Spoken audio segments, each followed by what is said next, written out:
Building a smart home used to be an absolute nightmare. You needed 10 different apps, 3 confusing hubs hidden in your closet, and half the time, your lights wouldn't even turn on when you asked them to. But it is 2026, and the game has completely changed. If you are starting fresh today, you are incredibly lucky because setting up a seamless, automated home is faster, cheaper, and more reliable than it has ever been in tech history. In this video, I'm giving you a definitive, step-by-step roadmap to building your smart home from scratch this year. We will cover the only 3 products you should buy first, how to choose the right system for your family, and the common trap that causes beginners to waste hundreds of dollars on junk hardware. Let's get into it. You'll find all the product links in the description to compare and choose the best option.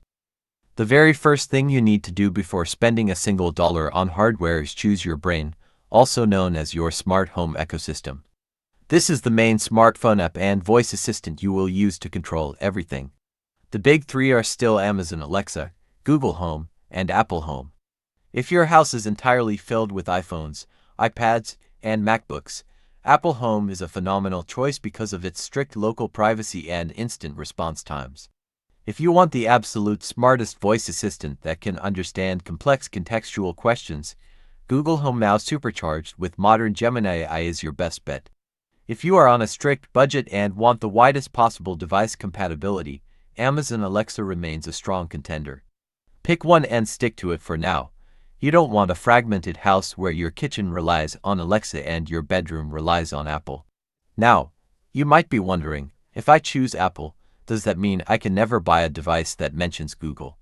The answer is happily no, thanks to 2 buzzwords you need to memorize: Matter and Thread. Think of Matter as a universal language. In the past, companies built walls around their products. Today, if you see the Matter logo on a box, it means that device is guaranteed to talk to Apple, Google, Amazon, and Samsung seamlessly. Thread, on the other hand, is the wireless network hidden inside these devices. Unlike traditional Wi-Fi, which gets bogged down when you connect 50 different smart bulbs, Thread devices form a secure mesh network among themselves. They talk to each other instantly, consume barely any power, and work locally even if your main internet service provider goes down. When you buy your gear, always look for the Matter and Thread certification.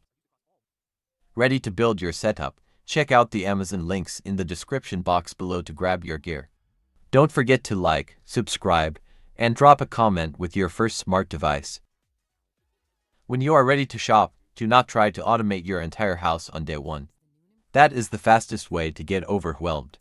Instead, pick a single room like your bedroom or living room and buy these 3 specific starter products.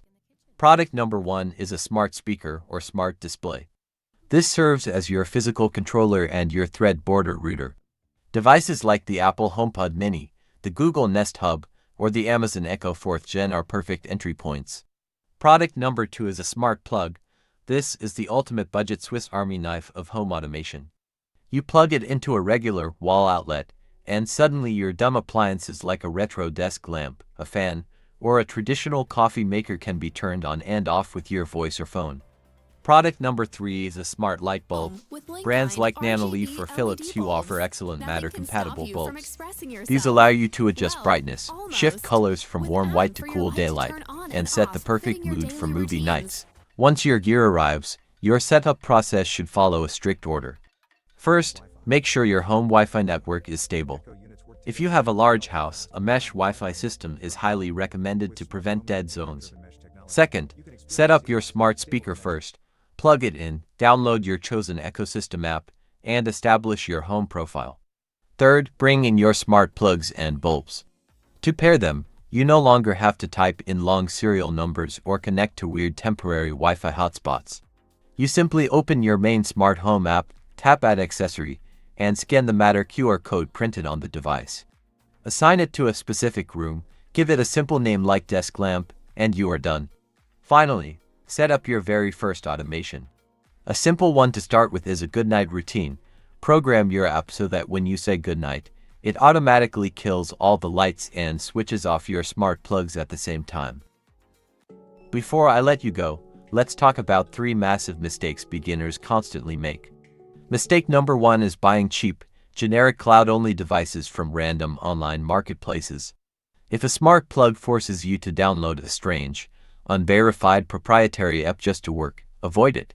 Stick to certified Matter devices that operate locally for better security and speed. Mistake number 2 is overcomplicating your early routines. Don't try to build a massive web of conditions right away, or your devices will eventually conflict with each other. And mistake number 3 is cutting off physical power. If you put a smart bulb into a lamp, don't flip the physical wall switch off. If you cut the electricity, the bulb goes offline and becomes useless. Train yourself to use voice controls, your phone, or buy a dedicated wireless smart button to place over your old wall switch. Building a smart home is an absolute blast, and it adds an incredible layer of convenience to your daily routine if you start small and build it right. I've linked all the best beginner-friendly, Matter-certified hardware down in the description below to save you the guesswork. Check out the Amazon links in the description box below to grab your best option. If you found this guide helpful, drop a like, subscribe for more practical tech tutorials, and let me know in the comments what your very first smart device is going to be. Thanks for watching, and I'll see you in the next one.